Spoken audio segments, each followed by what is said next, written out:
Valorant is a mechanically heavy FPS game at the core, but it has a mind-bending lore that would leave you chewing your nails. Even though it has been out for more than 3 years, the backstory of agents continues to get more complex. In 2023, there are 24 agents in Valorant, each with a distinct background. But don't let Valorant's Thanksgiving dinner posts fool you. All is actually not well in the protocol. They may eat food on the same table, but Valorant agents hold grudges. Hello everyone, and welcome back to Game Theory Funnels, the show where you see Valorant agents outside of their battle persona for who they truly are. And my research says they don't like each other very much. Before we dash into today's video, make sure you hit that subscribe button and don't forget to ring the notification bell so you never miss a moment of our Valorant shenanigans. Thanks to the range emails and voice notes, we know plenty about the relationship dynamics of Valorant agents, and well, they are a potluck of personalities. And let's just say the potluck's got a few extra lemons in the mix. The 24 Valorant agents share a love-hate relationship. In the patch 7.12 email, Omen assures Brimstone that Valorant is his family. While they may be a bunch of Radiants and powerful supernaturals, they have the same family issues as the guy next door. Starting with the pack leader Brimstone, the brute and brains behind the protocol who is friends with everyone, or at least most of them. But despite his easygoing nature, Brimstone has issues with Breach. If you don't know, Breach is a former criminal who had his record sealed after joining the Valorant force. But he still doesn't trust the Kingdom.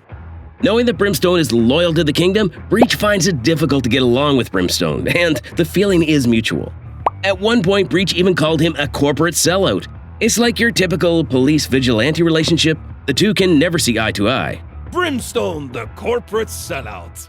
Here to look out for Kingdom's special interests. But Breach isn't the only one who ticks Brim's suspicion meter. The pack leader isn't fond of Chamber even though he saved him and Viper while the duo was on a mission toward Mirror Earth after Chamber had destroyed Everett Lind research facility. Brim and Viper are both distrustful of Chamber, and for all the right reasons. He's playing both sides, but the protocol isn't aware of it yet. However, Brim has a hunch that something's off about Chamber. I've been keeping an eye on Chamber for you. He's playing games, but nothing you need to be concerned about. For now, at least.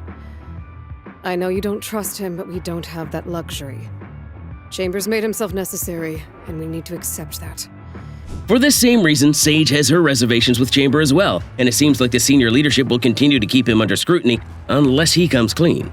In Sage's words, "It's hard to embrace a mystery chamber. Open up to us, and I'll happily trust you." Brimstone is subtle about his feuds, but not Viper. The venomous controller is on bad terms with Sage, and she doesn't hide it. Sage and Viper go way back, and even though we never find out what went down between the two, I am sure it wasn't pretty. Both knew each other before the Valorant protocol was put together, meaning a few years after the first Light event. Our theory behind their feud asserts that Sage was a Radiant when this accident happened, so they couldn't have met before the first Light. Viper says that Sage failed her before and that she can't help her or them. Them could be Viper's family or someone she lost because of Sage's failure to heal them back to life. But this interaction has left a crack in their relationship, which is still fresh. It's also possible that Viper is talking about Omen in this context. Viper and Omen share some history as well, but the latter doesn't remember much of it. Viper, on the other hand, knows Omen's real name and cares for him. It has been speculated that the two dated in the past until the said event, which turned Omen into whatever he is today. It's possible the Viper played a role in some sort of experiment on Omen, and when it tanked, she sought Sage's healing. When Sage failed to bring Omen back to his true form, it left a mark on their relationship. Remember this card featuring Sage and Omen from Episode 2, Act 1? It has to mean something. While Viper's reason to dislike Sage may make sense to some, Raina's hate for KO is rooted in plain discrimination.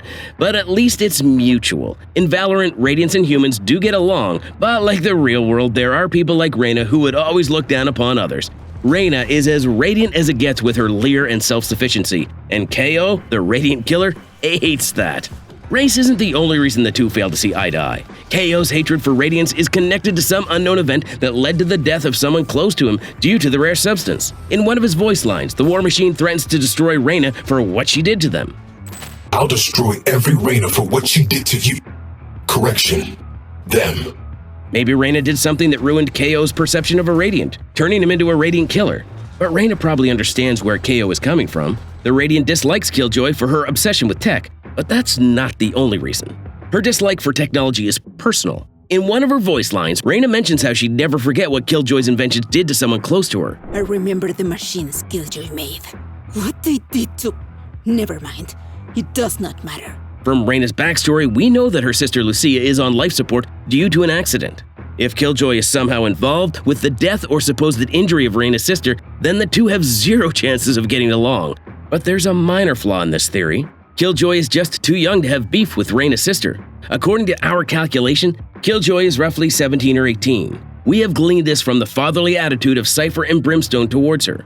Conversely, Raina is more in a leadership role and stays young due to her soul-swallowing powers. Killjoy would have to be a technological prodigy to be able to kill Raina's sister as a little girl. In any case, Raina will continue to hate Killjoy because she is biased against all non-Radiants. Never forget her iconic voice line. Enough of your technology. The future is radiant. As if the fight between Radiants and humans wasn't enough, Valorant tossed radiovores into the mix, causing more problems between the agents. Deadlock doesn't like Gecko, but there's nothing personal or any history here. Due to her bad experience with the radiovore bear at the landfall facility who almost swallowed her whole, Deadlock is just wary of these creatures in general. Gecko happens to have 3 of those. Now, until or unless Gecko gets rid of the radiovores, which is probably never, the two won't get along. My crew are not monsters. They will never be monsters, period. If anything were to happen, which it won't, that's on me. I'll take that responsibility. But until then, tell Deadlock she's gotta chill. Her cold stares are killing our vibe.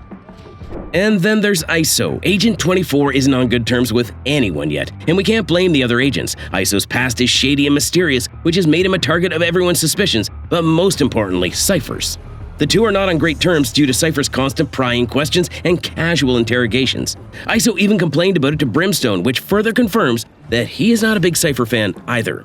It seems all newer agents have failed to win the trust of the OG squad. ISO isn't the only one struggling to gain their confidence. Fade is on the same ship. Even though she's been around for over 8 months, agents still can't let go of her blackmailing, especially Jet. The Wind Ranger is still not sure about Fade and doesn't trust her due to the fact that Fade blackmailed her way into the protocol. She used and abused the personal information and fears of fellow agents before she became part of the squad. For this reason alone, Jet still refuses to mingle with Fade. And who knows how long their beef will go on.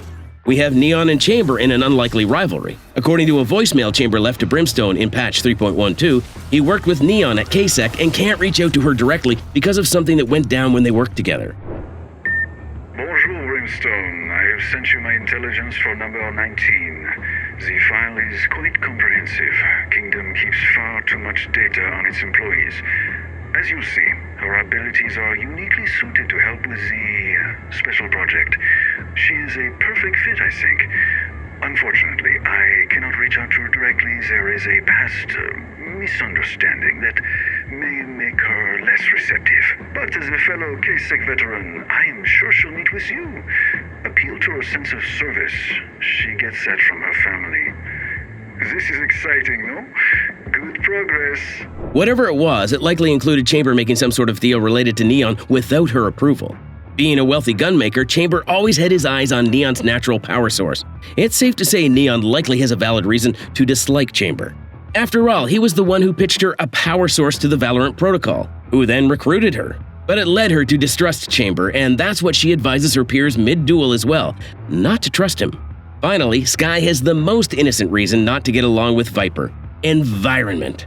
The healer believes that Viper's toxic gas is harmful to the air quality and environment. She has even threatened to kill Viper if she doesn't stop dumping her toxins into the air. But the hate isn't mutual. Viper greatly respects Skye despite her constant bickering about the environment and greenery. Astra and Harbor are likely the least problematic agents in the protocol. The duo mostly likes to steer clear of drama and focus on the job at hand. Yoru has his issues with many of his colleagues, but it's all fun banter. With so many dead relatives and siblings in the lore, it's understandable that Valorant agents have trust issues despite spending so much time with each other. Will they ever find closure and manage to trust each other? We will continue to find new evidence and emails to make sense of the brimming rivalries within the squad. Until then, let us know in the comments what you think of the Valorant protocol. Will the OG squad ever find answers and closure? Will they be able to put aside the past and move on? Are their grudges valid enough? I'm looking forward to your analysis, but if you like this rundown, leave a like on this video and share it with a friend.